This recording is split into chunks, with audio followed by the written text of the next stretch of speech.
Hello guys, road ఎక్కి రోబోని తీసుకొచ్చాము ఇంటికి. నేను పిల్లలతో బయటకు వెళ్తే ఖర్చు అయినా కానీ ఇంట్లో ఉంటే అవసరం తీరదు. ఇంతకు ఏంటి సంగతి అంటే, పాలు పోసే అతను రాలేదు. బాబు గ్లాస్ పట్టుకొని నా తోకెమ్మడ తిరుగుతున్నప్పుడు 2-3 టైమ్స్ తాగుతారు. ఎవరిని వాడికి తెలిసిందో ఏమో, చాలా జాలనిపించింది. ఇక చేసేది ఏం లేక పిల్లలిద్దరిని తీసుకొని షాప్ కి వెళ్ళి తీసుకొచ్చాను.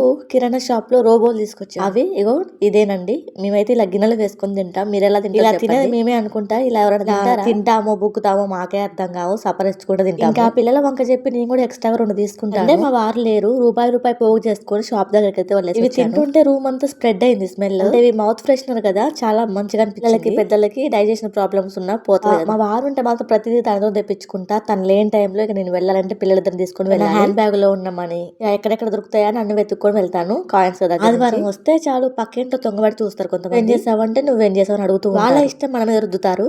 మీరైతే వీడియోకి ఒక లైక్ చేయండి. Thanks for watching friends. By by, take care all.